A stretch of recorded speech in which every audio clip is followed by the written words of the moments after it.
اب آپ اس مبارک سلسلے کا چھٹا حلقہ سماعت فرمائیں۔ کو بھلائی کا حکم کرو اور برائی سے روکو، ورنہ تو تم مسلمان نہیں بن سکتے۔ اب سیدنا صدیق رضی اللہ تعالی عنہ چلے، حضرت عثمان کے پاس آئے، ان پہ اسلام پیش کیا، فاسلم عثمان، حضرت عثمان بھی مسلمان ہو گئے۔ پھر حضرت سعد ابن ابی وقاص کے پاس آئے، ان پہ اسلام پیش کیا، حضرت سعد بھی مسلمان ہو گئے۔ عبد الرحمن ابن عوف کے پاس آئے، ان پہ اسلام پیش کیا، وہ بھی مسلمان ہو گئے۔ حضرت طلحہ کے پاس آئے، ان پہ اسلام پیش کیا، وہ بھی مسلمان ہو گئے۔ اور اسی طریقے سے اب یعنی جو اسلام پھیلنا شروع ہوا تو لوگ سیدنا ابو بکر کے ہاتھ پہ اسلام لا رہے، اور پھر فقراء میں سے، ضعفاء میں سے حضرت عمار، یاسر، سمیہ، صہیب، خباب، یہ سب اسلام لے آئے۔ حضور صلی اللہ علیہ وسلم نے اب اللہ کے حکم کے مطابق، کیونکہ اب تو اللہ نے حکم دے دیا تھا نا کہ انذر، اب تو لوگوں کو ڈرائے، اب تو لوگوں کو دعوت دیں، اب تو آپ لوگوں کو پیغام الہی پہنچائیں اور دعوت توحید دیں، اور جو نہ مانے ان کو عذاب جہنم سے ڈرائیں، کیونکہ نبی کا تو وظیفہ ہی بشیر و نذیر ہوتا ہے کہ ماننے والوں کو بشارت دے اور انکار کرنے والوں کو ڈرائے۔ تو حضور صلی اللہ علیہ وسلم کے بارے میں آتا ہے کہ آپ نے ایک دن یہ کیا کہ صبح جو تھا جبل ابی قبیس پہ چڑھ گئے۔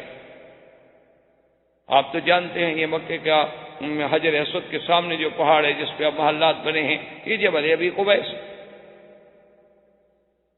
اور اس پہاڑ کی بھی اپنی شان ہے کہ ھذا اول جبل وضع علی الارض، یہ دنیا کے پہاڑوں میں سب سے پہلا پہاڑ ہے جو زمین میں رکھا گیا، باقی پہاڑ سب بعد میں رکھے۔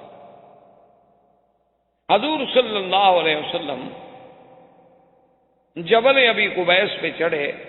اور عربی زبان میں اس زمانے میں رواج تھا کہ اگر صبح کے وقت میں یا کوئی خطرناک بات کہنی ہو، لوگوں تک پہنچانی ہو، تو سپیکر یا مواصلات کے ذرائع تو نہیں تھے، لوگ اونچی جگہ پہ کھڑے ہو جاتے اور کہتے واہ صباحا۔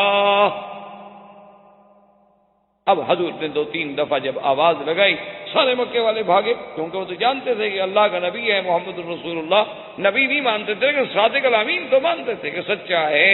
امانت والا ہے، دیانت والا ہے، اور جس نے 40 سال میں کبھی اپنی زبان مبارک سے غلط بات نہیں کی، اور وہ کبھی پہاڑ پہ نہیں چڑھے، انہوں نے ایسا تو کبھی نہیں کیا۔ سب کے سب قریش دوڑے،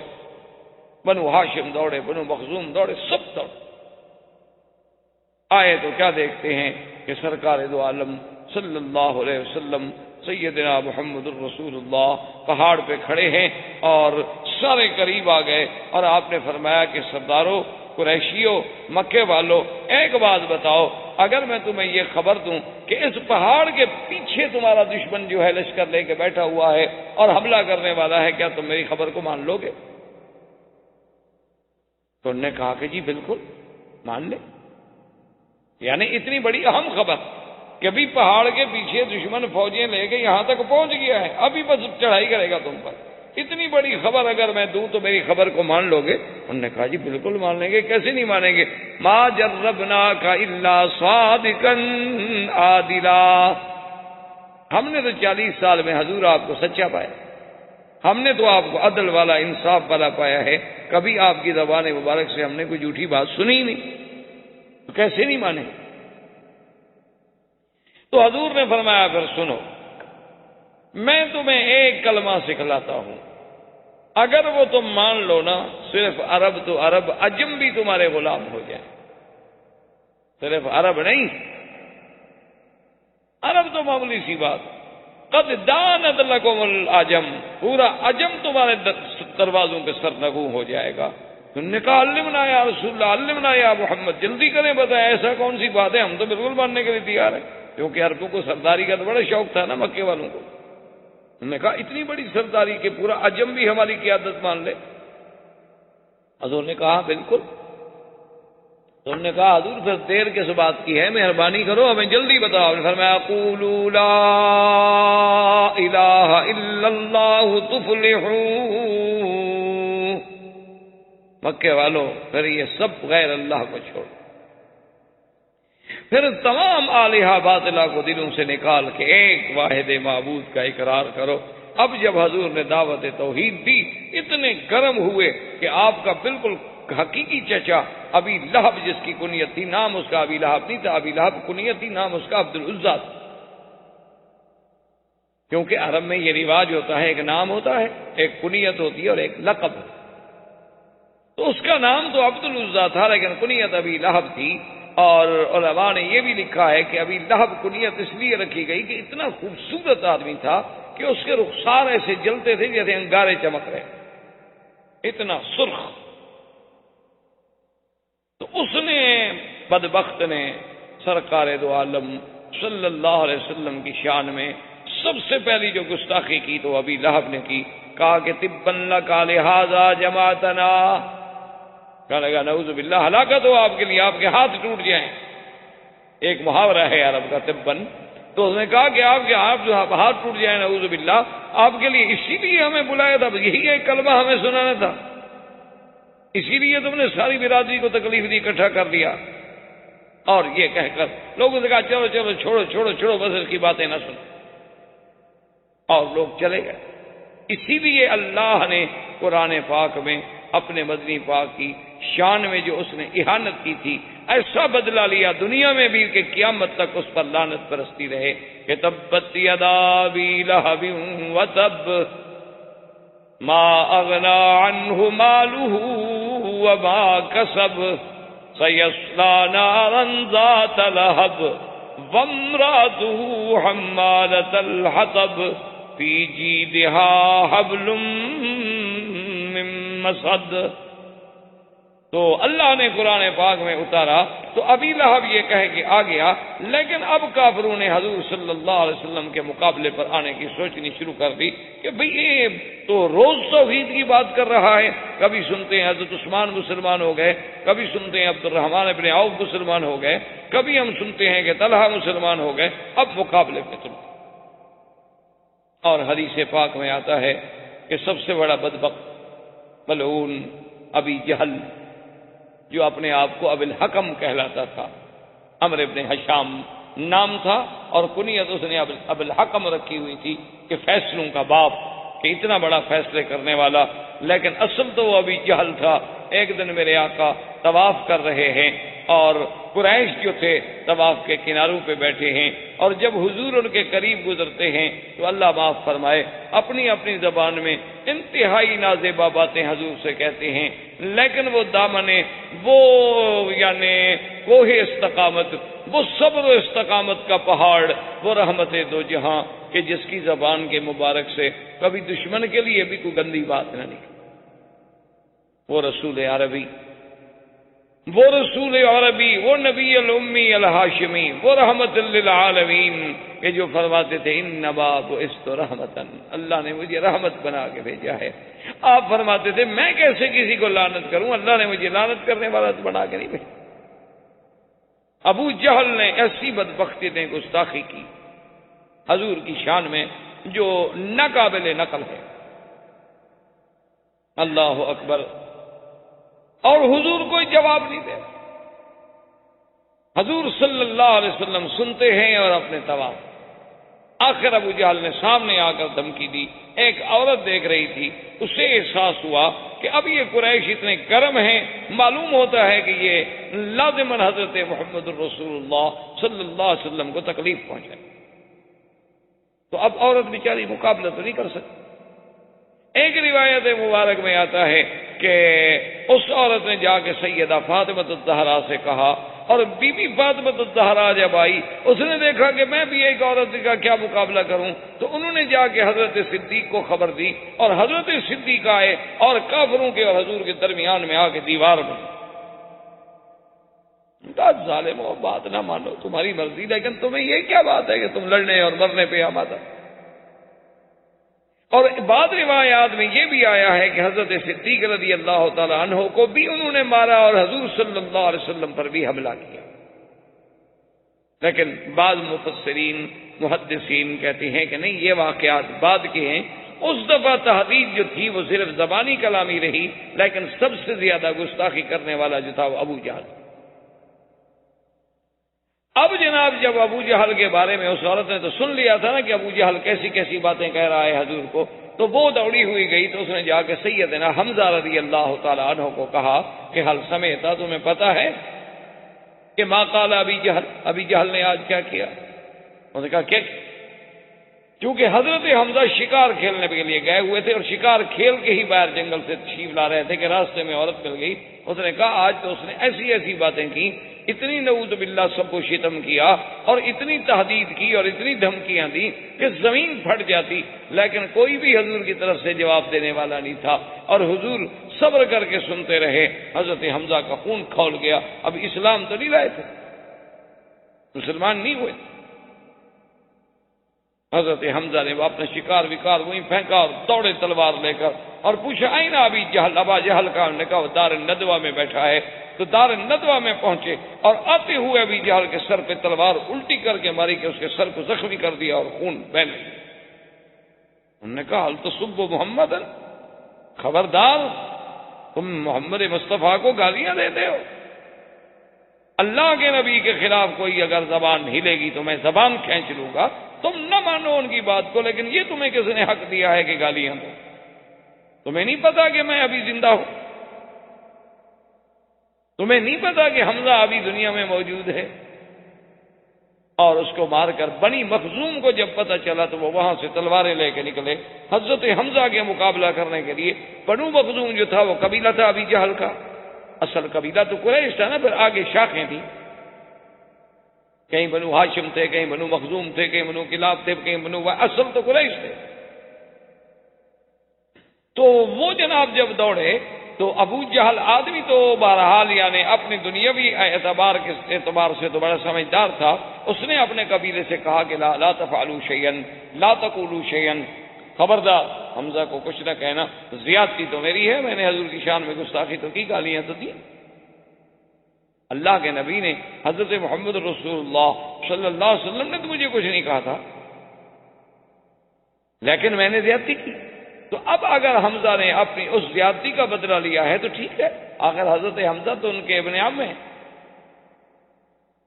تو حضرت حمزہ اس خوشی میں پوچھتے ہوئے آئے کہ این محمد صلی اللہ علیہ وسلم، کہ محمد رسول اللہ کہاں؟ انہیں بتلایا گیا کہ حضور اپنے گھر میں.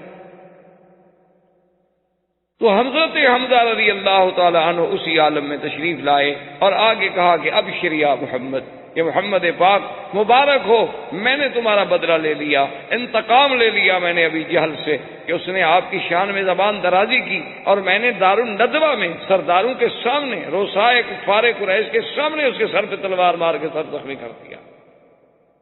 حضور چپ.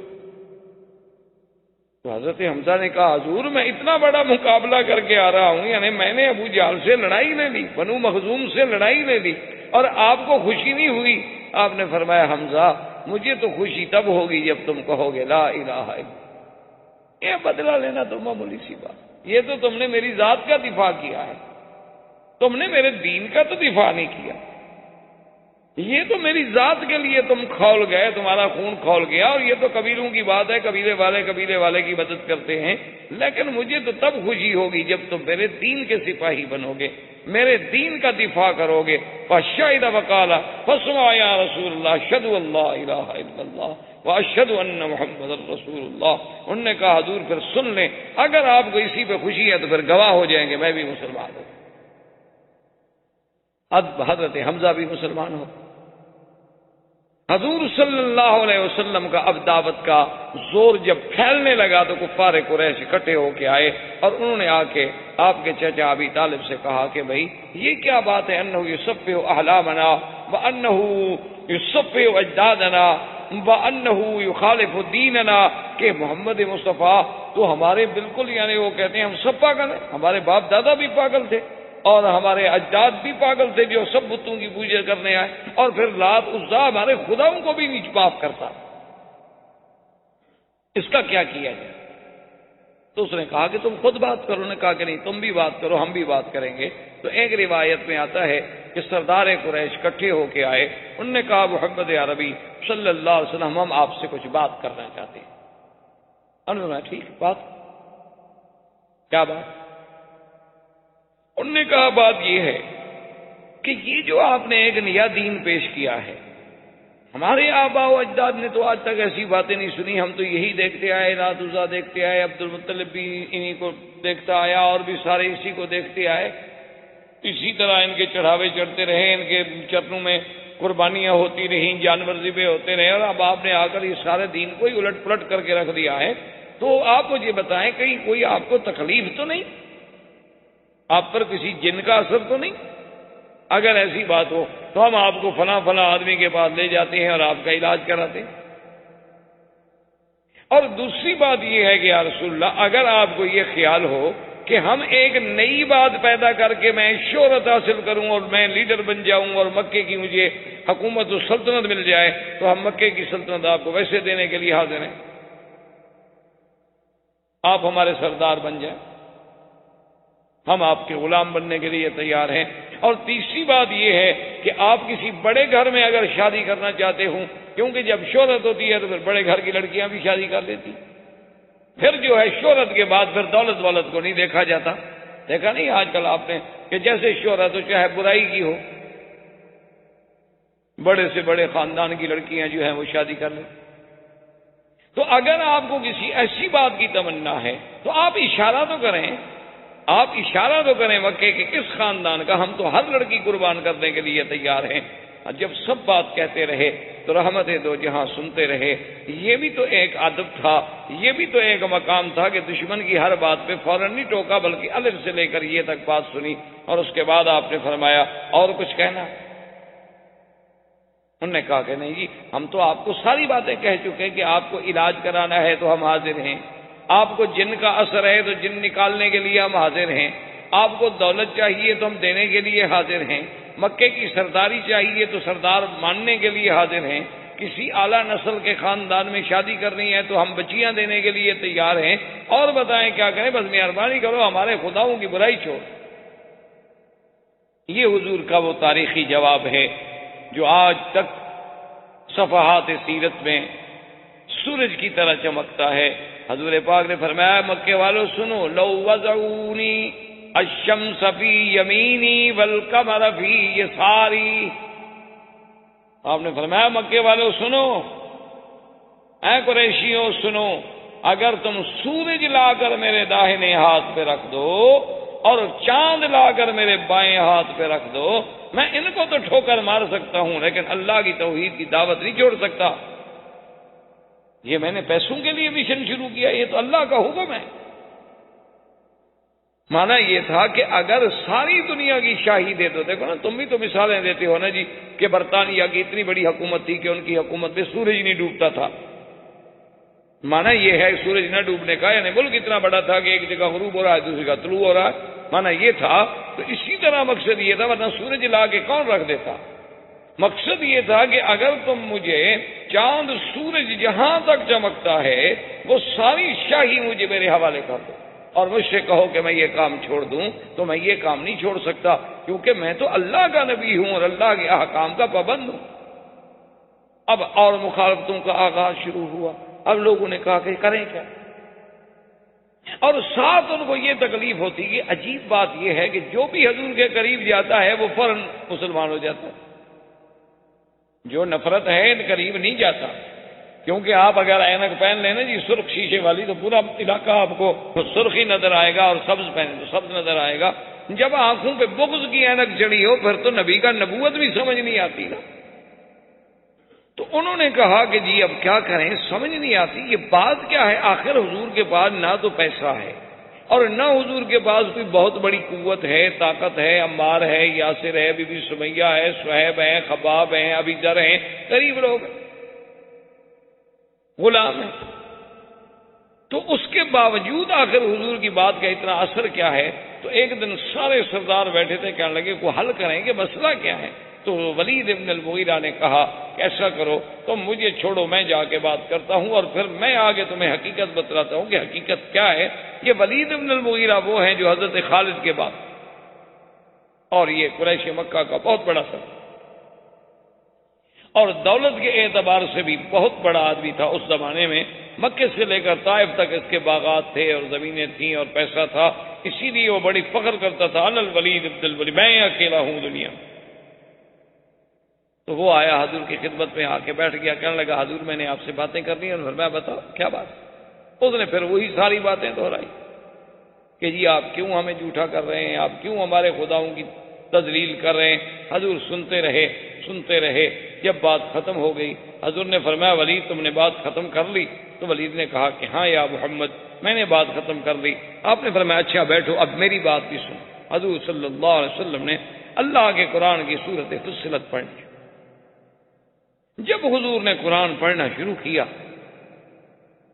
تو اس آیت میں، ان آیات میں ایک آیت یہ بھی تھی کہ کیا تم اس مقام پر جانا چاہتے ہو کہ جیسے قوم عاد پہ اللہ کا عذاب آیا تم پر بھی آئے؟ جب یہ آئے تو اس کا ناشتک باللہ وبالرحم یا محمد، تمہیں اللہ کی قسم، تمہیں ہماری رشتہ داری کی قسم، بس کریں میں نہیں برداشت. اور وہاں سے ولید دوڑا اور سیدھا گھر. وہ ندبے میں قریش وہاں بیٹھے ہیں انتظار کر رہے ہیں اور ولید دوڑا سیدھا گھر. اب قریشیوں نے کہا کہ ہاں صبا ولید. معلوم یہ ہوتا ہے کہ ولید پر بھی اللہ کے نبی کا اثر ہو گیا. دیکھو نا وہ ادھر آنا تھا نا ہمیں جواب دینے کے لیے، ہمارے بجائے وہ گھر چلا گیا. معلوم ہوتا ہے کہ وہ بھی گیا. اب ابو جہل لے کے وہاں پہنچا. اس نے کہا تمہیں کیا ہو گیا؟ کیا تم بھی سبو تھا؟ تم نے بھی دین محمد مصطفیٰ اختیار کر لیا اور باپ دادے کے دین کو چھوڑ دیا؟ اس نے کہا چھوڑو ان باتوں کو، یہ باتیں نہ کرو. تو اس نے کہا کہ جادوگر ہے. اس نے کہا کیا کہتے ہو؟ میں سب سے زیادہ جادو کو جاننے والا ہوں. انہوں نے کہا شاعر ہے. انہوں نے کہا واللہ انا عارف بکلام الشعراء، میں زیادہ شعراء کو جاننے والا ہوں. انہوں نے کہا جادوگر بھی نہیں، شاعر بھی نہیں، تو کاہن ہے. انہوں نے کہا چھوڑو کیا کہتے ہو، کاہن گندے پلید رہنے والے لوگ ہیں. محمد عربی کا کہانت سے کیا تعلق ہے؟ تو اس نے کہا آخر وہ کیا ہے؟ اس نے کہا بات سنو، وہ جو کہتا ہے کہتا سچ ہے. اور جو قرآن اس نے پڑھا ان علیہ لحلاوۃ، خدا کی قسم اس میں ایسی مٹھاس تھی، وَإِنَّ عَلَيْهِ لَتَلَاوَةٌ وَإِنَّ أَعْلَاهُ لَمُسْبِرٌ وَإِنَّ أَسْفَلَهُ لَمُغْدِقٌ. وہ تو ایسا کلام تھا کہ اس نے تو میرا سب کچھ اڑا کے رکھ لیا اور میں تو یہ سمجھا کہ کہیں اب عذاب ہم پر نازل نہ ہو جائے. خدا کی قسم وہ جو کہہ رہا ہے وہ کسی بندے کا کلام نہیں. انہوں نے کہا دیکھا ہم تو کہتے تھے نا چاچا تم بھی تو اب جا رہے ہو نا. انہوں نے کہا نہیں میں نے خیر اپنا دین تو نہیں چھوڑا، لیکن جو بات سچی ہے وہ شاعر نہیں، وہ ساحر. تو اب ابو جہل نے اسے تانے دے کر روکنے کی کوشش کی کہ اس کو غیرت دلاؤ کہ اچھا یار تم تو بڑے سردار بنتے تھے، ایک بات سنی اور تم بھی ختم ہو گئے. نہیں میں اپنے دین پہ قائم. وہ ضد میں آ گیا نا. پھر ابو جہل جانتا تھا کہ اس کی غیرت کو بھارو بنیں گے تو کیا ہاتھ سے، یہ بھی مسلمان ہوتا ہے. کیونکہ جو بھی حضور کے قریب جاتا ہے اور جو بھی حضور صلی اللہ علیہ وسلم کے پاس بیٹھتا ہے اور جو بھی سرکار دو عالم کی زبان مبارک سے اللہ کا کلام سنتا ہے وہ تو اسی وقت ختم ہو جاتا ہے. اور کیسے نہ ہو، کلام اللہ کا ہو اور زبان محمد کی ہو صلی اللہ علیہ وسلم. یعنی آپ اندازہ فرمائیں کہ آج صدیاں بیت گئیں، آج ایک اچھا قاری قرآن پڑھے تو انسان کا دل جھوم جاتا ہے. لیکن وہ کتنا خوش نصیب لوگ ہوں گے کہ جنہوں نے خود اللہ کا قرآن بلسان محمد مصطفیٰ سنا ہوگا صلی اللہ علیہ وسلم. وما علینا الا البلاغ. برادران اسلام، الحمدللہ اللہ تبارک و تعالیٰ کے رحمت سے پچھلے کئی دروس میں ہم نے سیرت رسول پاک صلی اللہ علیہ وسلم کے عنوان پہ معروضات پیش کیے ہیں. تو حضور صلی اللہ علیہ وسلم کی بعثت سے قبل کے احوال، پھر حضور صلی اللہ علیہ وسلم کے ولادت سے قبل کے مبشرات، پھر حضور صلی اللہ علیہ وسلم کی ولادت کے احوال، اور اس کے بعد حضور صلی اللہ علیہ وسلم کا دور رضاعت، اور پھر حضور صلی اللہ علیہ وسلم کے بچپن کے احوال، اس کے بعد حضور صلی اللہ علیہ وسلم کی شباب اور آپ کے اسفار. سب سے پہلا سفر شام کے بارے میں، اور پھر سیدہ خدیجہ رضی اللہ تعالی عنہا سے آپ کا نکاح مبارک، بنائے کعبہ میں آپ کی شرکت، قریش مکہ کے اہم ترین معاملات میں آپ کا ایک حکم اور ایک فیصل کا کردار، پھر حضور صلی اللہ علیہ وسلم کا علیحدگی اور خلوت کا محبوب فرمانا، پھر حضور صلی اللہ علیہ وسلم کا علیحدہ اس دور میں غار حرا میں جا کے عبادت فرمانا، اور غار حرا کی اس دور میں جبریل علیہ السلام کا آپ پر سب سے پہلی دفعہ اترنا، سیدہ خدیجہ رضی اللہ تعالی عنہا کے پاس آنا، ورقہ ابن نوفل کے پاس جانا، اس کا تصدیق کرنا، اور پھر کچھ عرصے کے بعد حضور صلی اللہ علیہ وسلم پر اللہ کی طرف سے یہ وحی نازل ہوئی کہ یا ایھا المدثر قم فانذر۔ تو علماء نے لکھا یہاں تک تقریباً ہم نے احوال سیرت کے ترتیب کے ساتھ پڑھے ہیں اور بیان کیے۔ تو علماء کرام یہ فرماتے ہیں کہ ہر پیغمبر میں دو اصل میں مقام ہیں، ایک مقام نبوت ہے اور ایک مقام رسالت۔ مقام نبوت تو یہ ہوتا ہے کہ اللہ کی وحی آ گئی، اللہ تبارک و تعالیٰ سے علاقہ وحی قائم ہو گیا، لیکن اس کو مستقل شریعت نہیں دی جاتی، کتاب نہیں دی جاتی۔ اور رسول وہ ہوتا ہے جس کو اللہ مستقل شریعت عطا فرماتے ہیں اور کتاب عطا فرماتے ہیں۔ تو اس کو یوں سمجھیں کہ ہر رسول تو نبی ہوتا ہے، لیکن ہر نبی رسول نہیں ہوتا۔ جیسے کہ حضرت ہارون علیہ السلام نبی تھے لیکن رسول نہیں تھے، موسیٰ علیہ السلام اللہ کے رسول بھی تھے اور نبی بھی۔ تو سرکار دو عالم صلی اللہ علیہ وسلم بھی اللہ کے رسول بھی ہیں اور نبی بھی۔ تو اب علماء یہ فرماتے ہیں کہ جب غار حرا میں پہلی آیتیں اتری، اقرا باسم ربک الذی خلق خلق الانسان من علق، 5 آیتیں جب اتری تو وہ کہتے ہیں نبئ رسول اللہ، یعنی حضور کو نبوت مل گئی کہ اللہ کی وحی کا سلسلہ آپ کے ساتھ شروع ہو گیا۔ اور جب اللہ نے کچھ عرصے کے بعد پھر یہ آیت مبارک اتاری کہ یا ایھا المدثر قم فانذر، اے کپڑے میں لپٹنے والے میرے محبوب اٹھیں، اب آپ لوگوں کو ڈرائیں۔ تو اب معنی یہ ہے کہ رسالت کی ابتدا ہو، کیونکہ نبوت میں تو وحی کا تعلق تھا، رسالت میں حکم انذار جب شروع ہوا تو معنی یہ، اس لیے بعض علماء اس کو عربی میں کہتے ہیں نبئ باقرا وارسل بالمدثر، کہ حضور صلی اللہ علیہ وسلم کو نبوت کا شرف تو مل گیا جب آپ پر اقرا نازل، اور جب آپ پر سورت مدثر نازل ہوئی تو پھر حکم انذار ملا کہ اب آپ لوگوں کو ڈرائیں، لوگوں کو اللہ کے عذاب سے بچائیں، لوگوں کو جہنم سے ڈرائیں، لوگوں کو جنت کی بشارات دیں۔ تو اب جناب یہ احکام آئے۔ اسی طرح حکم آیا انذر عشیرتک الاقربین، کہ اپنے عزیزوں کو اور اپنے رشتہ داروں کو بھی آپ ڈرائیں۔ تو اب حضور صلی اللہ علیہ وسلم نے فرائض رسالت کی ادائیگی کے لیے آپ نے کام شروع کروایا۔ اسی ضمن میں حضور صلی اللہ علیہ وسلم پر سب سے پہلے ایمان لانے والوں میں، یعنی آپ یوں سمجھ لیں آسانی کے ساتھ، جمہور کے ساتھ، یہ ہے کہ عورتوں میں سب سے پہلے ایمان لانے والی سیدہ خدیجہ الکبریٰ ہیں، اور بچوں میں سب سے پہلے ایمان لانے والے حضرت علی ہیں، اور اسی طرح بڑوں میں سب سے پہلے ایمان لانے والے سیدنا ابی بکر رضی اللہ تعالی عنہ ہیں، اور غلاموں میں سب سے پہلے ایمان لانے والے حضرت زید، حضرت خباب، وہ حضرات ہیں، اور پھر حضرت ابو بکر کی دعوت پر حضرت عثمان، حضرت زبیر، حضرت طلحہ، حضرت عبد الرحمن ابن عوف اسلام لے آئے۔ انہوں نے اسلام قبول کیا لیکن ان کو دعوت دینے والے سیدنا ابی بکر۔ اب حضور صلی اللہ علیہ وسلم کے گھر میں سے آپ کی صرف بیوی نہیں بلکہ آپ کی بیٹیاں بھی آپ پر اسلام لے آئیں، 4 بیٹیاں ایمان لے آئیں، اور جہاں تک حضور کے بیٹوں کا تعلق ہے انہیں تو بڑی عمر ہی نہیں ملی۔ حضور صلی اللہ علیہ وسلم کے بیٹے یعنی قاسم، عبداللہ اور ابراہیم، طیب اور طاہر جو ہے یہ لقب ہے، حضور کے بیٹوں کا نام نہیں۔ حضور صلی اللہ علیہ وسلم کے بیٹے جو ہیں وہ 3 تھے۔ سب سے بڑے بیٹے قاسم تھے، اس کے بعد عبداللہ تھے، اور اس کے بعد ابراہیم. یہ عبداللہ جو ہیں ان کو حضور محبت سے طیب پکارتے تھے، اور آپ کی والدہ جو تھی سیدہ خدیجہ وہ آپ کو طاہر کہتے. تو یہ آپ کے القاب تھے، لیکن الگ نام نہیں تھے حضور کے بیٹوں. اور جہاں تک حضور کی بیٹیوں کا تعلق ہے تو اس میں آپ کی 4 بیٹیاں تھیں، سیدہ زینب، سیدہ رقیہ، ام کلثوم اور بی بی فاطمہ الزہرا رضوان اللہ تعالی علیہن اجمعین. تو یہ سب کے سب حضور صلی اللہ علیہ وسلم پر اسلام.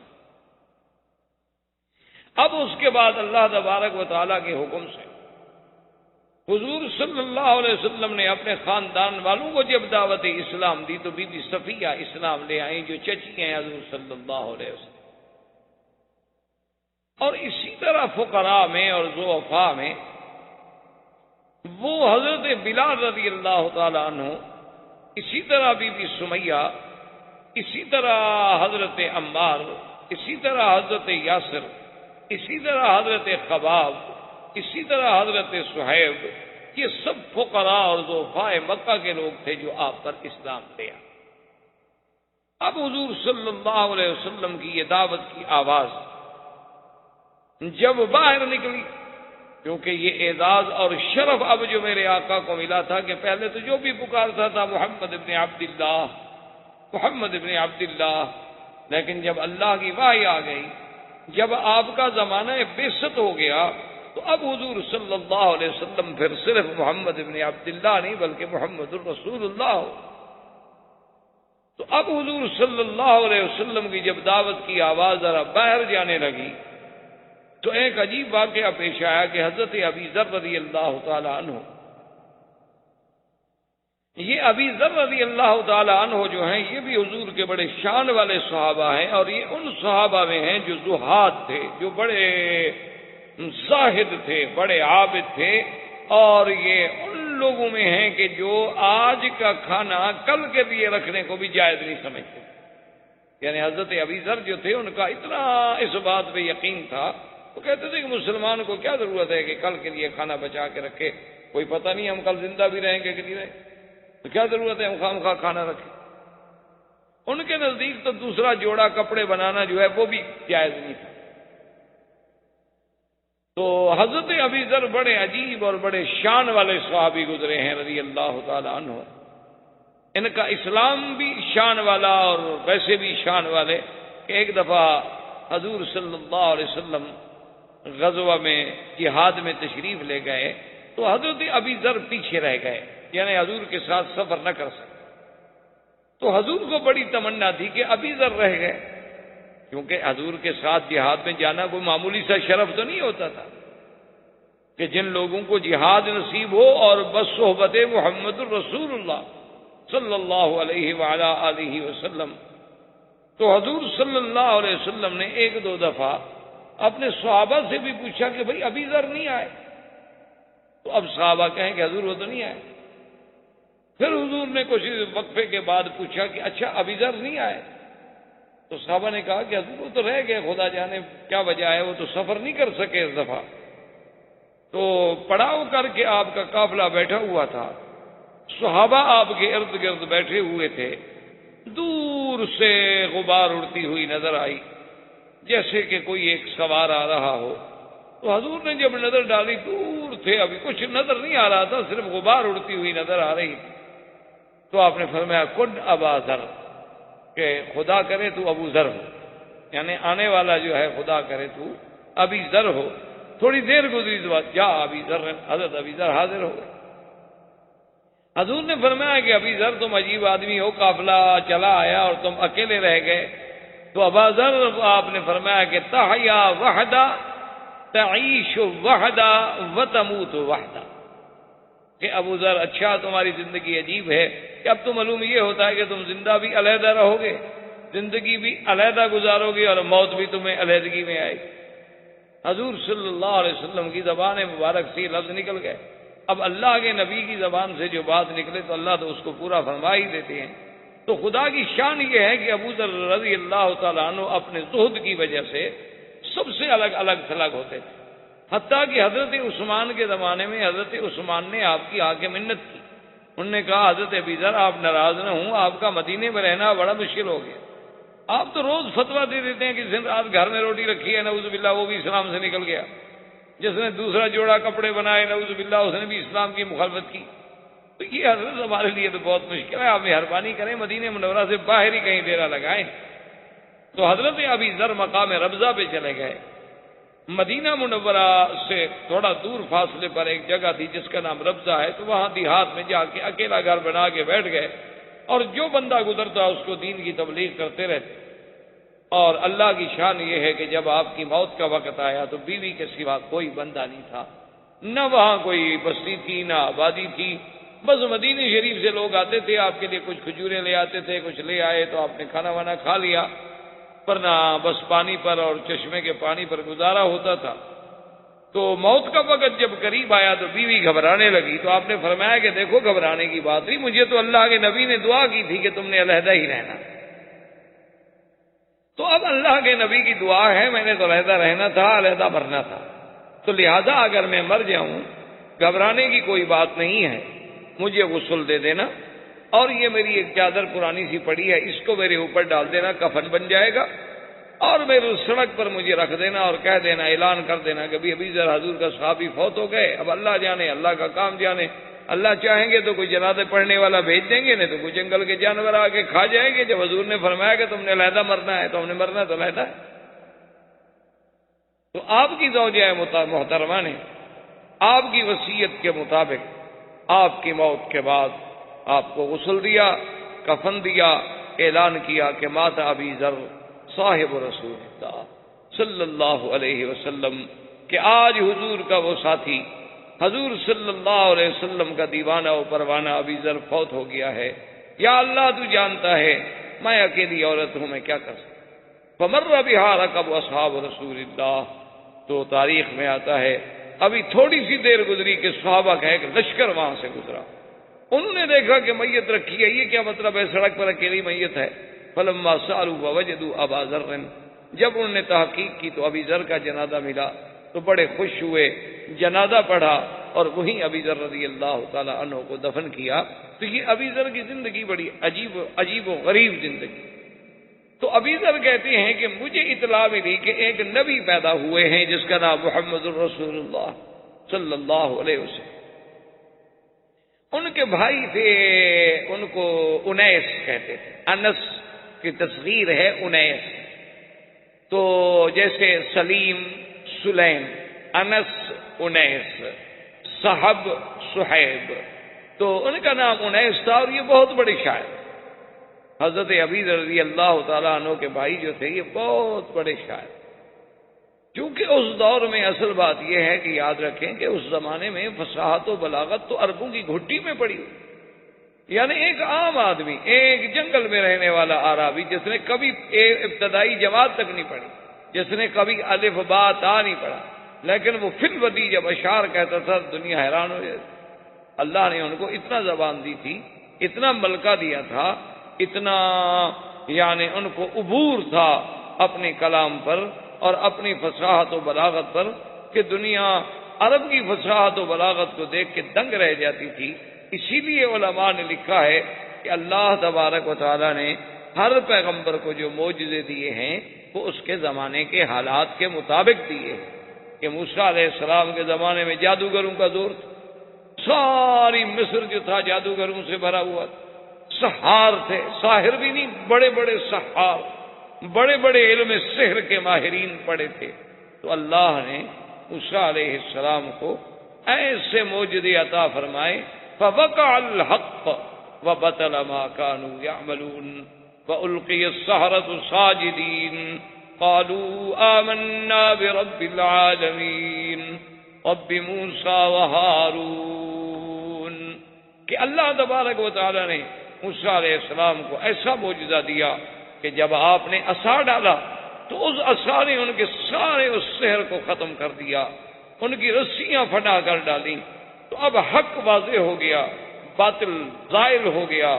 جادوگر سجدے میں گر گئے اور ایمان لے آئے۔ تو اس لیے اللہ نے ان کو معجزات ایسے دیے تھے کہ جو اس جنس اور اس زمانے کے مطابق یہ دلیل بن سکیں کہ یہ اللہ کا نبی ہے اور اس کا مقابلہ ہم نہیں کر سکتے۔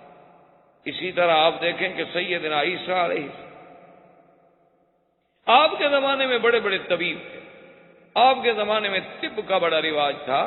گو اس وقت ہی آپ کی ایلوپیتھی رائج نہ ہوئی ہو، کیونکہ ابتدا کے اندر جو ہے زیادہ تر جو تاریخی پرانی کتابیں ملتی ہیں وہ طب آشاب کے ساتھ ہوتی تھی، بوٹیاں شٹیاں، یونانی اطباء گزرے ہیں بڑے بڑے، اسی طرح اطباء عرب گزرے ہیں بڑے بڑے، اور آپ کو تو ہم سے زیادہ پتا ہے کہ جیسے ابن سینا تھا، ارسطو تھا، بقراط تھا، سقراط تھا، یہ بڑے بڑے جالینوس تھا، یہ بڑے بڑے لوگ گزرے، بعض کے پاس علوم کیمیا تھے، بعض کے پاس علوم ریمیا اور بڑے بڑے علوم تھے۔ تو بہرحال چونکہ وہ طب کا زمانہ تھا تو اللہ نے عیسیٰ علیہ السلام کو ایسے معجزے دیے کہ بھئی وہ طبیب دنگ ہو کے رہ گئے کہ یہ کیا طب ہے کہ ایک آدمی ماں کے پیٹ سے اندھا پیدا ہوتا ہے اور کوئی آپریشن نہیں، کوئی محنت نہیں، کوئی اسپتال نہیں، بس ہاتھ لگایا اور بسم اللہ کہا اور آنکھیں کھل گئی، بس روشنی آ گئی۔ یہ کمال ہے کہ ایک آدمی برس کے داغ، یعنی آپ دیکھیں کہ آج دنیا کتنا علوم میں ترقی کر چکی ہے، لیکن ابھی تک کوئی ایسی دوا ایجاد نہیں ہوئی کہ برس ختم ہو۔ تو حضرت تو صرف ہاتھ پھیرتے تھے، دوا لگانے کی بھی ضرورت ہے، لقما والا برس کہ اندھا ہے اور کوڑی ہے اور برس والا ہے، بس ہاتھ پھیرا وہ ٹھیک ہو گیا۔ تو اس لیے وہ معجزات اس زمانے کے مطابق، اور میرے آقا رحمت دو جہاں سرکار دو عالم سیدنا محمد الرسول اللہ صلی اللہ علیہ وسلم کی بعثت کا جب زمانہ آیا تو اب دنیا اپنی معراج پہ پہنچ چکی تھی، یعنی وہ انسانیت جو ایک ابتدائی زمانہ طفولیت سے آدم علیہ السلام کے زمانے سے شروع ہوئی، اب وہ طفولیت، اب گویا وہ رضاعت، اب گویا وہ شباب، اب گویا وہ بچپن، اب وہ ساری ادوار گزار کے حضور کے زمانے میں پوری انسانیت اپنے مقام معراج پہ آ گئی تھی، اور فصاحت و بلاغت کا یہ عالم تھا کہ شعراء عرب اپنے کلام کو لے کے اللہ کے کعبے پہ لکھ کے لٹکا دیتے تھے کہ کوئی ہے مائی کا لال جو ہمارے اس بحر میں لکھے، ہمارے اس رجز کا جواب دے، ہماری اس نثر کا مقابلہ کرے، ہماری اس نظم کا مقابلہ کرے۔ تو اس لیے قصائد معلقہ آج بھی ہماری کتابیں جو ہیں معلقات سبع معلقہ کے نام سے، وہ سبع معلقہ کیا تھے کہ مختلف شعراء نے لکھ کے لٹکا دیے تھے کہ اس کا مقابلہ کریں۔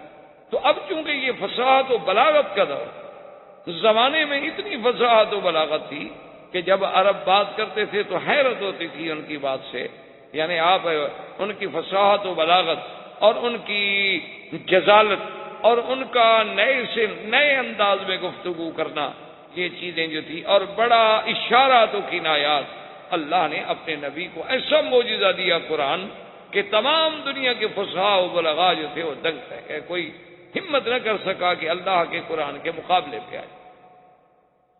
یعنی آپ دیکھیں ان کے یعنی فہم کا عالم کہ ایک قیس شاعر گزرا ہے، ایک تو امراء القیس تھا نا، ایک اور شاعر تھا قیس، وہ گزرا، بادشاہ غصے میں آ گیا، اس کی بڑی لمبی چوڑی کہانی ہے، تو غصے میں آنے کے بعد بادشاہ نے اس کو بلوایا اور سزائے موت جاری۔ بہرحال بادشاہ سزائے موت جب دے دی، اس کو پکڑ کے جب لے جا رہے تھے موت کے لیے، تو جو اس وقت سپاہی ہے جو کچھ شخص تھے تو انہوں نے کہا کہ دیکھو تم ابھی مر جاؤ گے، ہم تمہیں پھانسی دے دیں گے، لیکن اگر تمہاری کوئی وصیت ہے، کوئی پیغام ہے تو وہ دے دو، اور تو ہم کچھ نہیں کر سکتے، لیکن ہمارے ہاں بھی یہ رواج ہے کہ آخری وصیت پوری کی جاتی، تو آپ ہمیں کوئی پیغام دے دیں۔ انہوں نے کہا میں نے کیا پیغام دینا ہے، شاعر آدمی ہوں، نہ میری کوئی اتنی بڑی برادری ہے، میری تو صرف 2 لڑکیاں ہیں اور فلاں شہر میں رہتی ہیں، اور کبھی آپ لوگوں کا وہاں آنا جانا ہو تو بس ان کو اتنا کہہ دیجئے گا کہ یا ابنتا قیس ان اباکم، بس۔ انہوں نے کہا دیکھو بیچارہ موت کی وجہ سے سٹیا گیا، دماغ چل، یہ کیا پیغام ہوا بھی یا ابنتا قیس ان اباکما، کہ اے 2 قیس کی بیٹیاں تحقیق تمہارا باپ، کیا ہوا ہے، یہ کیا پیغام ہے بھائی؟ تو انہوں نے کہا اچھا ٹھیک ہے پہنچا دیں گے۔ انہوں نے کہا اب یہ تو مر رہا ہے، جان چھوڑے،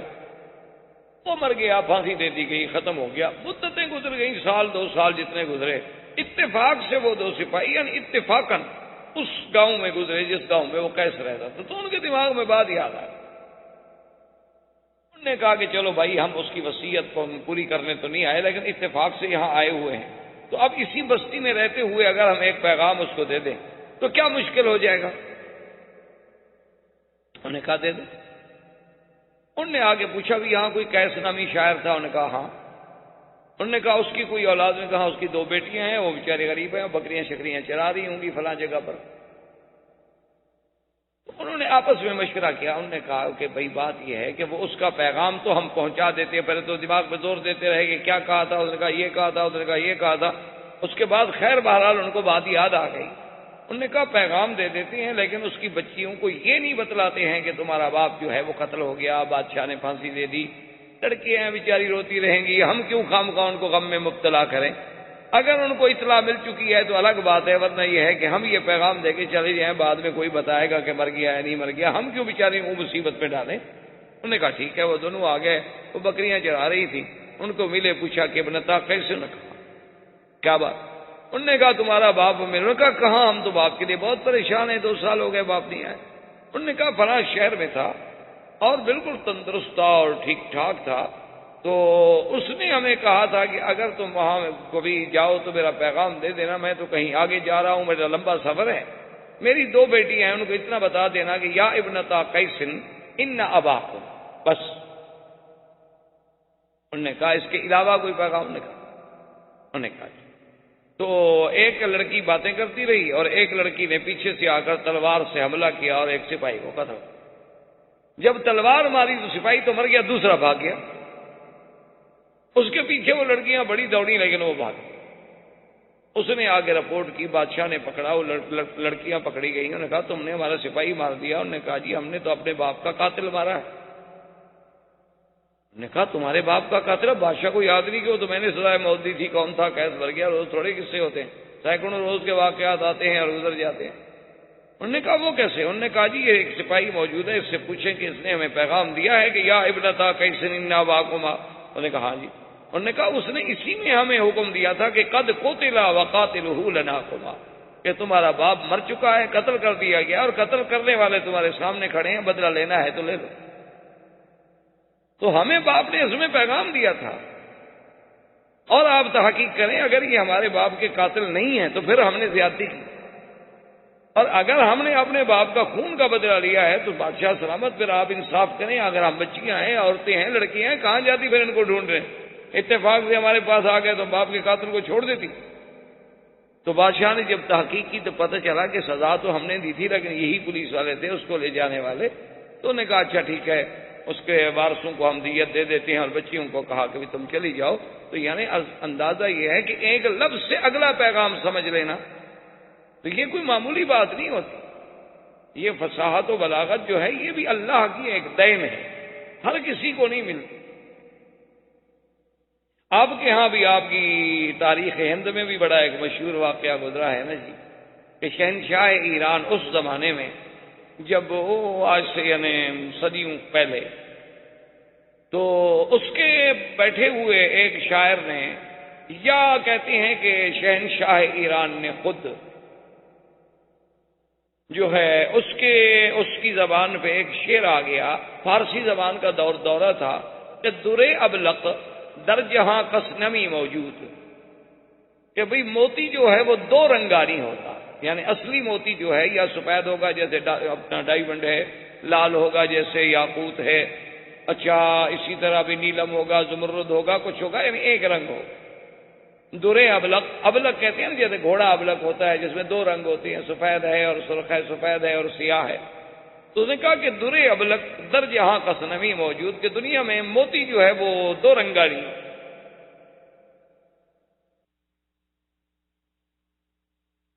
اچھا یہ پہلا مصرع تو شاعر کہہ بیٹھا یا بادشاہ کہہ بیٹھا، اب دوسرا مصرع نہ بنے۔ تو اس نے اپنے تمام شعراء کو بلایا کہ بھی دوسرا مصرع سیٹ کرو، اب جو بھی کریں وہ مزہ نہ آئے بادشاہ کو، یعنی بنا تو سب لیں، مصرع بنانا کون سا مشکل تھا، وہ تو سب بنا لیں، لیکن مقصد ہے کہ ذہن مطمئن نہ ہو، دماغ تسلیم نہ کرے کہ وہ کہیں بات بنتی۔ تو بہرحال شہنشاہ ایران سے بھی نہ بنا، اور اس کے شعراء سے بھی مصرع ایسا نہ بن سکا جو بادشاہ کو مطمئن کر سکے۔ تو اس نے اس دور میں ہندوستان کے بادشاہ کو لکھا کہ میرے شعراء نے، ایک شاعر نے یہ کہہ دیا، ایک مصرع اور دوسرا مصرع کوئی اپیل نہیں کرتا ہمارے ذہن کو، اگر ہندوستان میں کوئی فارسی کہنے والے شاعر ہوں تو مہربانی کر کے اس کا دوسرا مصرع مرتب کروا دیں گے، درے ابلغ در جہاں کسنمی موجود۔ تو اب بادشاہ نے اپنے شاعروں کو بلایا، انہوں نے بھی کوئی مشرے گھڑے بنائے، وہ بادشاہ کو بھی تسلی نہ ہو۔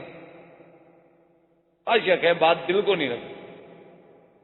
اب جناب گھر میں آیا اور بادشاہ بڑے پریشان بیٹھے تھے، تو ان کی بیٹی جو تھی نا بہت بڑی شاعرہ تھی اور ادیب، بہت بڑی ادیب گزری ہیں اور بہت بڑی اپنے وقت کی شاعرہ گزری۔ تو انہوں نے جب دیکھا کہ باپ میرا بڑا اداس بیٹھا ہے تو اس نے کہا ابا جان کیا بات ہے، آپ بڑے گھبرائے ہوئے ہیں؟ انہوں نے کہا بیٹی بات یہ ہے کہ ایسے شہنشاہ ایران نے لکھا ہے، اب اتنے بڑے ہندوستان کے ملک سے ہم ایک مصرے کا جواب بھی نہ دے سکیں تو پتہ نہیں شہنشاہ ایران امتحان لینا چاہتا ہوگا کہ ہمارے ملک میں کوئی پڑھے لکھے لوگ بھی ہیں کہ نہیں، کوئی فارسی دان بھی ہیں کہ نہیں، کوئی ادباء و شعراء بھی ہیں کہ نہیں، تو ہمارے لیے تو یہ موت کی بات ہے نا، یہ تو سبکی ہے نا بڑی۔ تو انہوں نے کہا ابا جان باپ مجھے بھی تو بتائیں کہ وہ کون سا مصرع ہے۔ تو انہوں نے کہا کہ درے ابلغ تر جہاں کسنمی موجود۔ تو انہوں نے کہا کہ ٹھیک ہے ابا جان آپ ایسا کریں کہ آپ تو آرام سے سو جائیں، اللہ کو منظور ہے تو اس کا جواب میں دوں۔ اچھا اب بات شہزادی جو تھی وہ بھی ساری رات زور لگاتی رہی، لیکن ان کو بھی تسلی نہ ہو، مصرے تو بن جائیں لیکن تسلی نہ ہو، دل نہ لگے۔ تو صبح کو جب انہوں نے غسل کیا، بی بی نے، شہزادی صاحبہ نے غسل کرنے کے بعد وہ شیشے کے سامنے سنگار کے لیے بیٹھی اور سرما ڈالا، تو ہلکا سا سرما چونکہ تھوڑا سا موٹا سرما تھا اور شہزادی کی نازک سی آنکھ تھی، تو سرما جب ڈالا تو سرما جو ہے اس کے ساتھ آنسو بھی ٹپک پڑا، اور آنسو جب ٹپکا تو اس میں سرما بھی ملا ہوا تھا۔ تو فوراً مصرع یاد آ گیا اس کو، اس نے کہا کہ درے ابلغ تر جہاں کسنمی موجود مگر اشک بتانے سرما آلود، کہ دنیا میں کوئی موتی جو ہے وہ دو رنگا نہیں ہوتا مگر محبوب کی آنکھ سے ٹپکا ہوا آنسو جو سرما پہنتے ہوئے ٹپکے وہ موتی جو ہے وہ ابلغ، کہ اس میں سفیدی بھی ہے سیاہی بھی ہے، تو ابلغ موتی تو مل گیا۔ تو اب جناب جی ابو زیب النساء نے یہ شعر کہا تو بادشاہ تو جھوم اٹھا نا، جو تو سب کے دماغ کو لگ گئی نا بات کے بعد، عقل سے، دلائل سے، فکر سے، ہر لحاظ سے، وزن سے، باہر سے پوری اتر رہی ہے۔ تو انہوں نے جناب وہ شعر لکھا اور شہنشاہ ایران کو بھیجا۔ شہنشاہ ایران نے پڑھا تو وہ جھوم گیا، انہوں نے کہا کمال ہو گیا بھائی، ہماری زبان ہے فارسی، ہم تو نہ بنا سکے لیکن ہند کے لوگوں نے بیٹھ کے ہمیں جواب دے دیا فارسی زبان میں۔ تو اس نے فوراً قاصد دوبارہ بھیجا کہ شہنشاہ ہند سے کہ میں آپ کی خدمت میں التجا کرتا ہوں کہ خدا کے لیے جس شاعر نے یہ جواب لکھا ہے وہ مجھے دے دیا جائے۔ اب ایک اور مصیبت بن گئی شہنشاہ ہند کے لیے کہ بھئی اچھا جواب لکھا کہ بیٹی بھی دے دوں۔ اب جناب جب وہ جواب آ گیا، وہ خط آ گیا، اب بادشاہ پھر پریشان ہو گیا۔ بیٹی نے پوچھا کیا بات ہے آپ کیوں پریشان؟ انہوں نے کیسے ہونے کہا کوئی ایسی بات۔ تو اس نے اسی شہنشاہ ایران کے خط پہ لکھا کہ من منم مخفی منم بوئے گل در برگ گل، کہ میں اپنے آپ میں اس طرح چھپی ہوئی ہوں جس طرح خوشبو پھول کی پتی میں چھپی ہوئی ہوتی ہے۔ تو آپ کو پھول سونگھنے سے، خوشبو سونگھنے سے کام ہے، پتی چیرنے سے کام نہیں ہے۔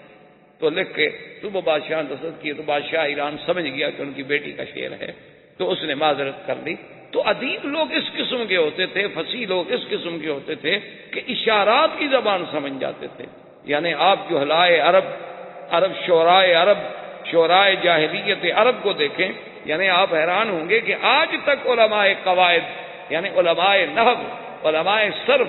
آج بھی اپنے قواعد کی بنیاد رکھتے ہیں تو شعرائے جاہلیت پر کہ بھئی فلاں شاعر نے یوں کہا ہے، متنبی نے یہ کہا ہے، فلاں نے یہ کہا ہے، تو اس کا مطلب ہے کہ یہ ترکیب اور اس قسم کا جملہ کہنا ٹھیک ہے، اگر یہ ٹھیک نہ ہوتا تو فلاں زمانے کا شاعر ایسی بات نہ کہتا۔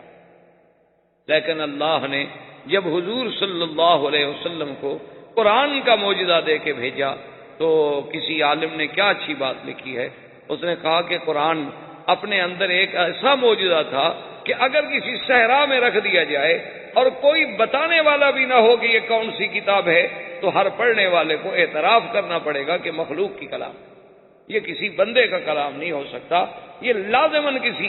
غیر مخلوق کا کلام ہے، اللہ کا کلام ہے، لیکن یہ کسی انسان کا کلام نہیں ہو سکتا، کیونکہ انسان کے کلام میں یہ نہیں ہو سکتا کہ بیک وقت مدح بھی ہو، بیک وقت ذم بھی ہو، ترغیب بھی ہو، ترہیب بھی ہو، وعد بھی ہو، وعید بھی ہو، اور پھر الف سے لے کر یہ تک ایک اسلوب ہو، ایک ترتیب ہو، کہ بظاہر دیکھو تو سمجھ نہ آئے، جب غور کرو تو ایک ایک حرف میں تمہیں موتی ملے، ایک ایک حرف میں تمہیں احکام ملیں، ایک ایک حرف میں تمہیں مسائل ملیں۔ تو اللہ کے قرآن کی عظمت، حضور صلی اللہ علیہ وسلم کی یہ شعرا جب پہنچا تو ابی ذر کہتے ہیں کہ میں نے اپنے اس شاعر بھائی انیس سے کہا کہ بھی تم جا کے پتہ کرو، کوئی کہتا ہے شاعر ہیں، کوئی کچھ کہتا ہے، تم تو بہت بڑے شاعر۔ اور وہ مقابلے 3 دفعہ مقابلے جو تھے انیس شعراء سے جیت چکا تھا، خود اتنا بڑا شاعر۔ وہ مکے میں آ گیا، ادھر سے پوچھا ادھر سے پوچھا، کچھ دنوں کے بعد چلا گیا، ابو ذر سے کہا، لیکن ابو ذر کو اطمینان نہ ہوا، لگا کوئی تم کام کی بات تو لائے نہیں، بس یہی آگے تم نے کہا ہے کہ ایک نبی ہے، نام محمد الرسول اللہ ہے صلی اللہ علیہ وسلم، لیکن تم آپ سے ملتے، آپ سے بات کرتے، ان کی باتیں سنتے، پھر فیصلہ کرتے کہ وہ شاعری فرما رہے ہیں یا باقی کوئی اللہ کا کلام ہے، تم تو کوئی اچھی معلومات نہیں لے آئے، اب ایسا کرو کہ تم یہاں کا نظام سنبھالو، میں خود جاتا ہوں۔ ابھی ذر کہتے ہیں کہ میں مکے میں آ گیا اور اکیلا آدمی، کوئی جاننے والا نہیں، کوئی پہچاننے والا نہیں، اور مکے میں بھی میری کوئی جان پہچان نہیں، بنی غفار قبیلے کا میں آدمی، اور مکے میں یہ عالم تھا کہ جو حضور کا نام لیتا تھا مشرکین مکہ اس کو مارتے، کیونکہ اب ابتدائے بعثت کے بعد وہ نفرتوں کا، وہ ظلم و جبر کا آغاز حضور کے خلاف ہو گیا صلی اللہ علیہ وعلا آلہ واصحابہ وسلم تسلیما کثیرا کثیرا۔ تو مکے والوں نے اتنی سختی کر رکھی تھی کہ پہلے تو کسی کو بتاؤ ہی نہیں کہ محمد مصطفیٰ کون ہے، اور اگر کوئی پوچھے تو پوچھنے والے کو مار دو تاکہ آئندہ پوچھنے والا جرت ہی نہ کرے، جو نام پوچھے وہ اسی کو مارنا شروع کر دو۔ اب ادھر کہتے ہیں یہ تو مجھے پتہ چل گیا، اب میں کیسے پوچھوں، جس سے پوچھوں تو مجھے مارے گا، اور پھر میرے قبیلے کا کوئی بندہ مکے میں نہیں رہتا جو مجھے چھڑا لے۔ اور فرماتے ہیں کھانے کو کچھ نہیں، تو فرماتے ہیں کہ پھر میں زمزم پیتا تھا اور زمزم پر ہی میں گزارا کرتا رہتا تھا، اور 3 دن گزر گئے، کوئی راستہ پیدا نہ ہوا کہ میں حضور صلی اللہ علیہ وسلم تک پہنچ سکوں۔ فرماتے ہیں کہ تیسری رات تھی، کعبہ شریف کے میں قریب بیٹھا ہوا تھا، یہاں 2 بت ہوتے تھے مشرکین کے، ایک کا نام اساف تھا اور ایک کا نائلہ۔ یہ دونوں بت تھے، اصل میں یہ دونوں بت بھی نہیں تھے بلکہ ایک عورت اور مرد تھے، نعوذ باللہ ثم نعوذ باللہ۔ انہوں نے اللہ کے کعبے میں آ کے بدکاری کی، اللہ کا عذاب آیا اور دونوں پتھر بن گئے۔ مشرکین مکہ نے ان کو عبرت کے لیے کعبے کے دروازے کے قریب رکھا اور آہستہ آہستہ پوجا شروع ہو گئی، وہ خود خدا بن گئے۔ تو بہرحال وہ کہتے ہیں کہ میں بیٹھا ہوا تھا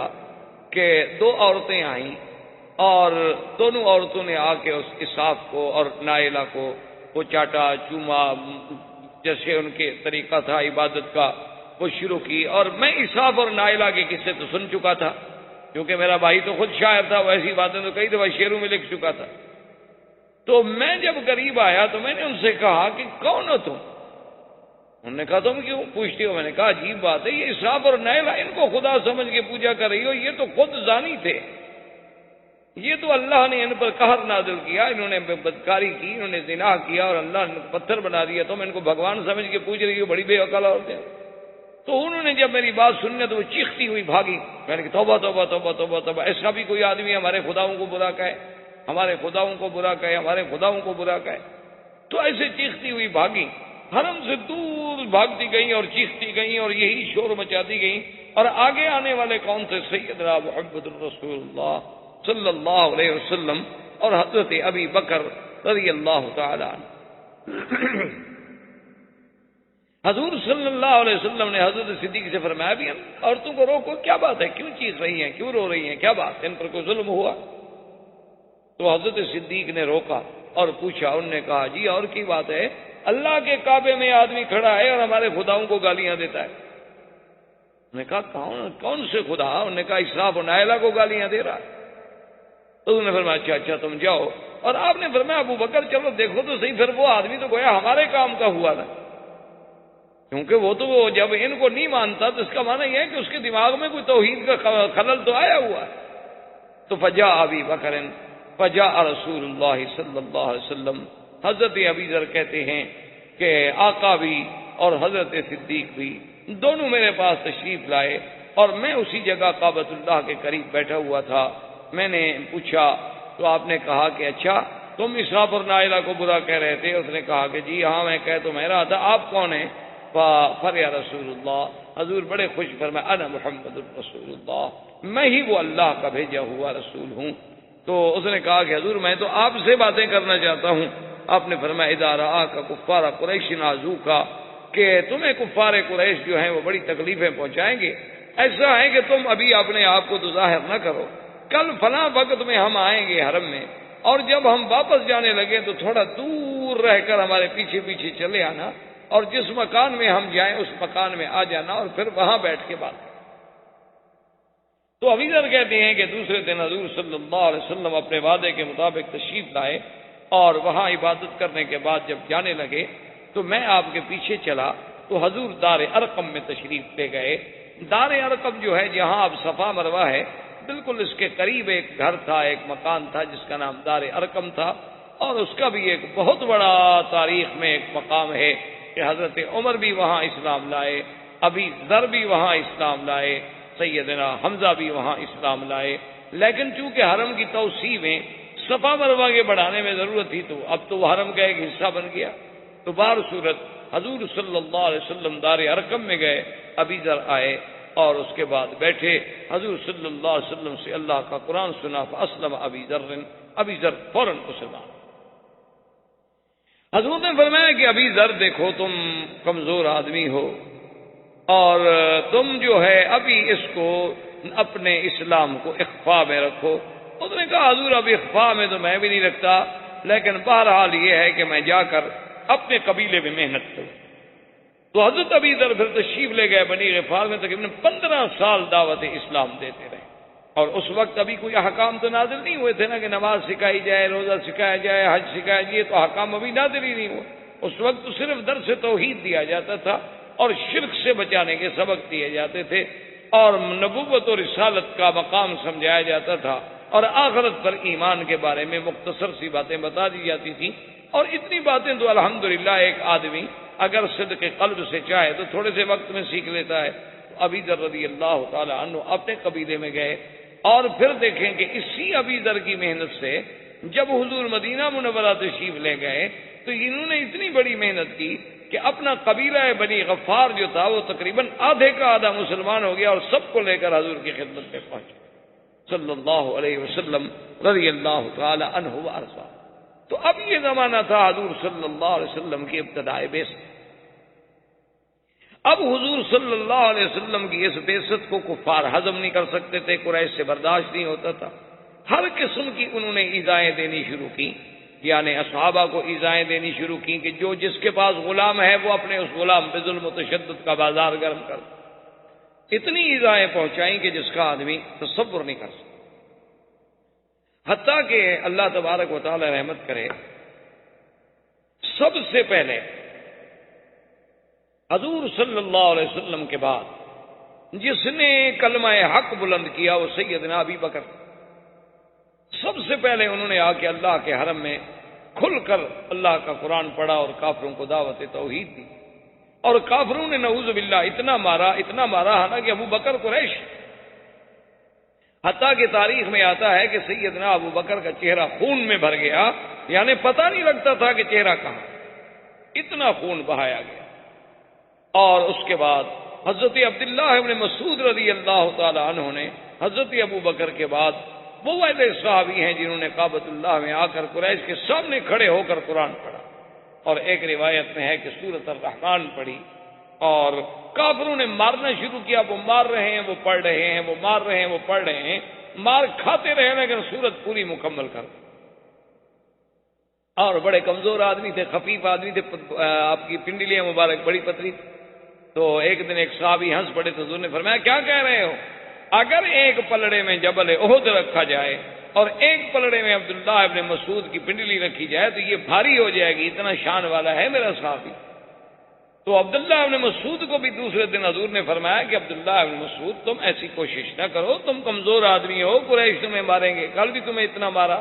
اس نے کہا لو امرتنی رسول اللہ لقرأت اليوم، اگر آپ مجھے حکم دے تو آج میں پھر جا کے پڑھوں قرآن۔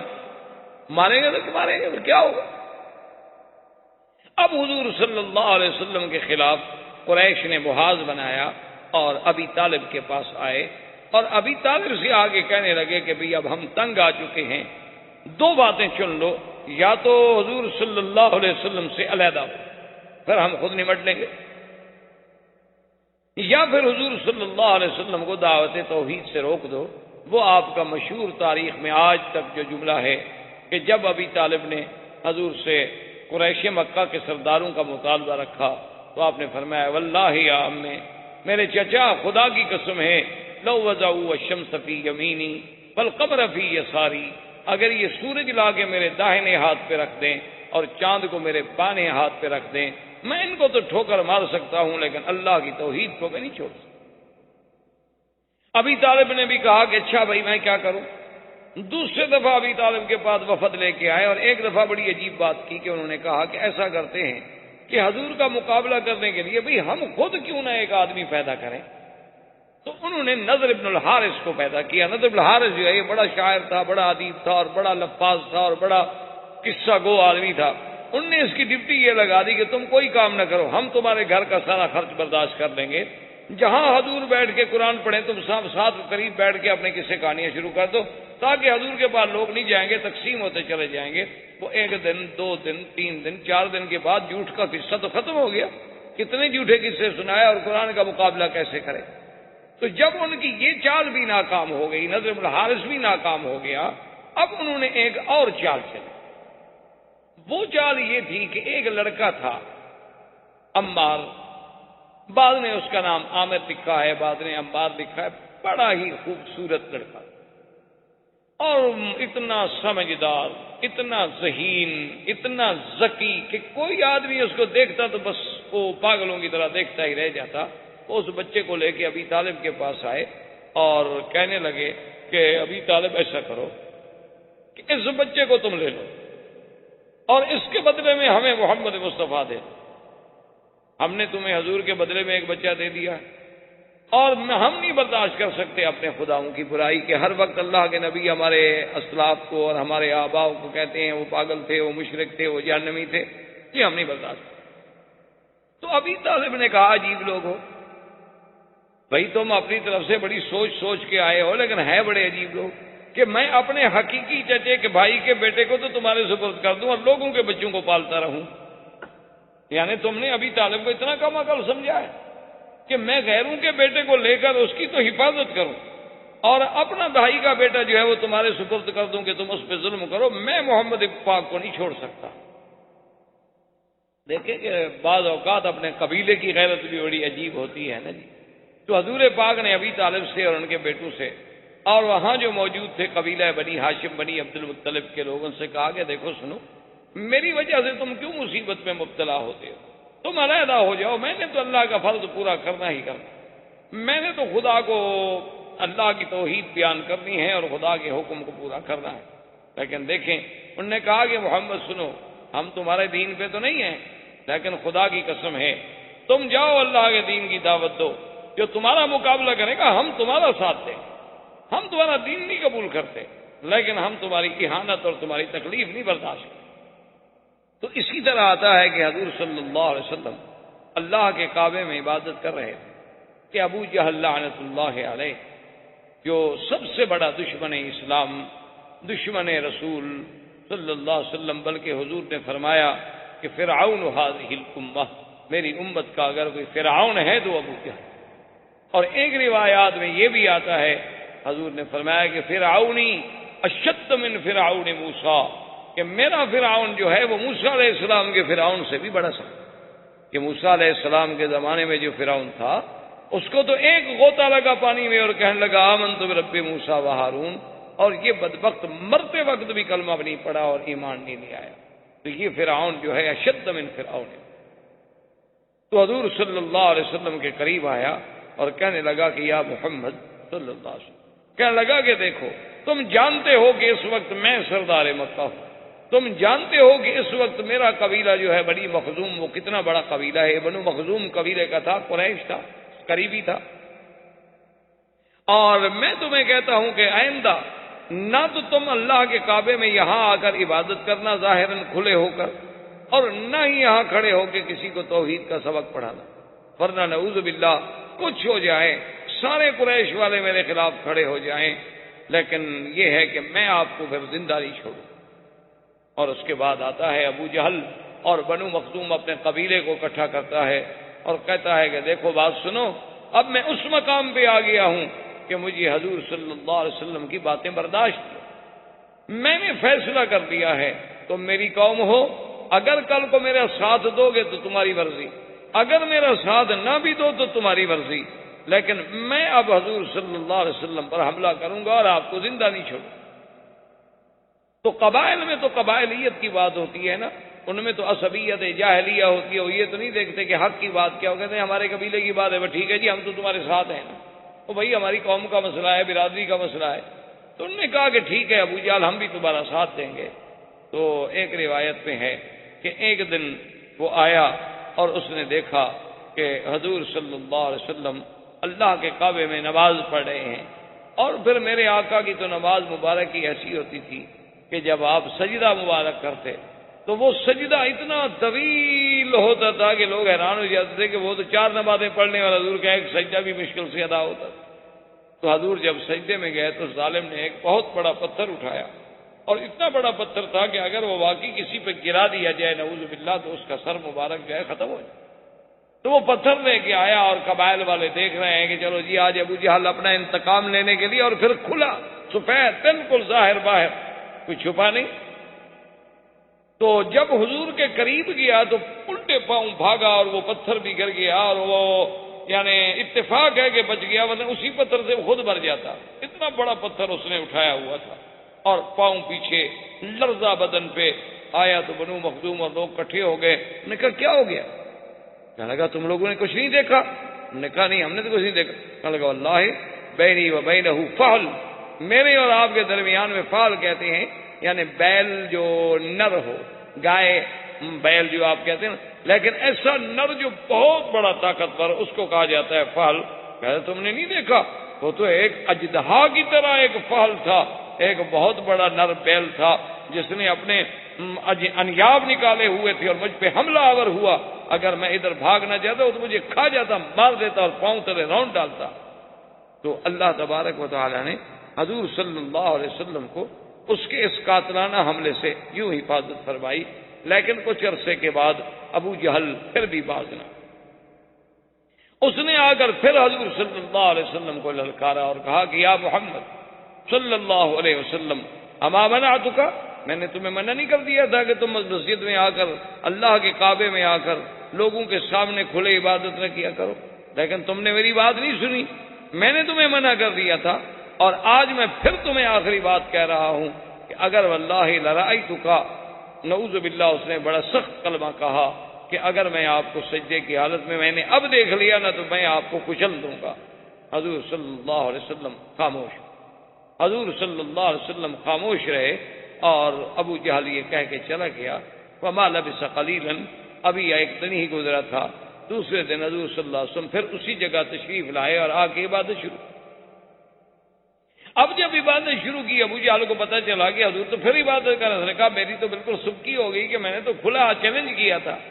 اور اللہ کے نبی کو تو میرے اس چیلنج پر کوئی اثر ہی نہیں ہوا، اور پھر وہ جا کے اللہ کے کعبے میں عبادت کر رہے ہیں۔ تو وہ ظالم جوش میں آ کے وہاں سے بڑھا اور ایک بہت بڑا پتھر لے کے آیا اور کہنے لگا کہ آج تو میں بالکل ہی نہیں چھوڑوں گا، کچل دوں گا۔ جب حضور کے قریب آیا تو اس کے بعد الٹے پاؤں بھاگا اور گرا، چہرہ متغیر ہو گیا، ڈر کے مارے کانپ رہا ہے۔ قبیلے کے لوگ آئے، پوچھا، کہتا ہے واللہ بینی و بینہ خندقا من نار، کہ جب میں آگے بڑھا حضور کے اور میرے درمیان میں ایک آگ کی بڑی بڑی نہر بنی ہوئی تھی، اگر میں ایک قدم بھی آگے بڑھاتا تو مجھے تو آگ جھلس دیتی۔ اور حضور نے بھی فرمایا کہ واللہ لو دنا منی، خدا کی قسم ہے کہ آج اگر ابو جہل میرے قریب آتا لقطف الملائکہ، اللہ کے فرشتے اس کی بوٹی بوٹی کر کے اڑا دیتے، پھر دنیا میں اس کا وجود ہی نہ۔ تو اب حضور صلی اللہ علیہ وسلم کی زمانے بعثت کا، یعنی آپ کی دعوت کا، آپ کی تبلیغ کا، آپ کے انذار کا، اور کفر کے مقابلے کا، اور کفر کے ظلم و تشدد کا دور شروع ہو گیا کہ ایسے ایسے، اور خدا کی قدرت دیکھیں کہ یہ جو آپ کا 13 سالہ دور ہے مکی زندگی کا، یہ ایک دن کا دور نہیں، 2 دن کا دور نہیں، 4 دن کا دور نہیں، 13 سال، 13 سالہ زندگی کا دور، اور صبر محض۔ یعنی آپ حیران ہوں گے، لوگ تو کہتے ہیں نا کہ اسلام تلوار کے زور سے پھیلا، اسلام کیا ہے جی، ان کا تو نشانی تلواریں ہیں، بس لوگوں کو کاٹ دیتے ہیں اور کاٹ کے پھینک دیتے ہیں اور یہ کر دیتے ہیں۔ 13 سال تک اللہ کے نبی نے دعوت کے میدان میں جو تکلیفیں اٹھائی ہیں، جواب کیا تھا؟ صبر محض کے رسول، فاصبر کما صبر، فاصبر کما صبر اولو العزم من الرسل، کہ محمد عربی صلی اللہ علیہ وسلم آپ صبر کریں بس۔ یعنی صحابہ کو انگاروں پہ تڑپایا جا رہا ہے اور حضور گزرتے ہیں تو کہتے ہیں صبر۔ صحابہ کو نعوذ باللہ یعنی تپتی ہوئی ریت پر لٹا کے اتنے بڑے بڑے کانٹے کھجوروں کے لے کے چبھوئے جاتے تھے اور اسی سے خون نکلتا تھا، پیپ نکلتی تھی، لیکن اس کو حضور پاک کا سبق تھا کہ صبر۔ تم کچھ دیکھو نا جی، کمزور آدمی کچھ نہ کر سکے تو چلو ایک دفعہ تو تھپڑ مار دے گا نا، اگلا آدمی کیا ہے پھر جو مرضی ہے کر، لیکن حکم یہ تھا کہ فاصبر، صبر، کچھ نہیں کہ کوئی جواب نہیں۔ تو متواتر 13 سال تک مسلمانوں نے اتنی زبردست تکلیفیں برداشت کی کہ جس کا تصور نہیں ہو سکتا۔ آپ حیران ہوں گے کہ بی بی سمیہ جو اسلام لائی حضور صلی اللہ علیہ وسلم پر، ابو جہل ظالم نے اس سے کہا کہ اسلام چھوڑ دو، بی بی سمیہ نے کہا کہ اب تو میں حضور صلی اللہ علیہ وسلم کا دامن مبارک نہیں چھوڑ سکتا۔ تو پتہ ہے اس ظالم نے کیا عذاب دیا؟ اس نے 2 سرکش اونٹ منگوائے، بی بی سمیہ کے دونوں ٹانگوں میں رسے باندھے گئے، ان رسوں کو اونٹوں کے گلے میں ڈالا گیا اور دونوں اونٹوں کو مخالف سمت میں دوڑایا گیا اور بی بی صاحبہ کا بدن جو تھا وہ 2 حصوں میں تقسیم ہو گیا اور ظالم نے نیزہ مارا جو بی بی صاحبہ کو لگا۔ یعنی آپ اندازہ کریں ظلم و تشدد کا کہ ایک زندہ انسان کو یعنی یوں پکڑ کے جیسے آپ مرغی کو 2 حصے کرتے ہیں یا کسی بکری کو آپ 2 حصوں میں تقسیم کرتے ہیں، یہ کہہ دینا تو بڑا آسان، لیکن اسی طرح تقسیم کر دیا گیا۔ لیکن اس وقت بھی ان کی زبان پہ تھا اشہد ان لا الہ الا اللہ واشہد ان محمد رسول اللہ۔ تو حضور صلی اللہ علیہ وسلم نے یعنی اس سے بڑا کوئی ظلم ہوگا کہ میرے آقا طواف کر رہے ہیں، حالت طواف میں ہیں اور قریش باہر آ کے بیٹھ جاتے، جن کے قریب حضور گزرتے تو وہ گالیاں دینی شروع کر دیتے، جن کے قریب حضور صلی اللہ علیہ وسلم گزرتے تو حضور کی شان میں پھپتیاں کسنی شروع کر دیتے۔ اس سے بڑا ظلم ہوگا کہ حضور صلی اللہ علیہ وسلم رات کو اٹھ کے اگر تہجد کے لیے آ رہے ہیں تو ابھی لہب کی بیوی جو ہے وہ کانٹے اٹھا کے اور کانٹوں والی لکڑیاں اور جھاڑیاں لے کے ان راستوں پہ ڈال دیتی کہ چلو جب حضور گزریں گے اندھیری رات ہوگی پاؤں رکھیں گے اور نہیں تو کم سے کم کانٹے تو چبھ جائیں، کانٹے تو لگیں گے۔ حضور صلی اللہ علیہ وآلہ آلہ وصحبہ وسلم تسلیما کثیرا کثیرا۔ اس طرح یہ دور بعثت اور یہ مکی زندگی کا دور کہ مسلمانوں پر اور ایمان والوں پر، مستضعفین پر، اللہ کے نام لینے والوں پر، حضور کا ساتھ دینے والوں پر ظلم و تشدد کا دور ہے۔ لیکن خدا کی شان ہے کہ آج تک چشم عالم نے ایسے وفاداروں کی پھر مثال بھی نہیں دیکھی، اور آج تک چشم عالم نے حضور صلی اللہ علیہ وسلم کی زبان مبارک میں جو حلاوت اور آپ کی زبان مبارک میں جو تلاوت اور آپ کی زبان مبارک میں جو تاثیر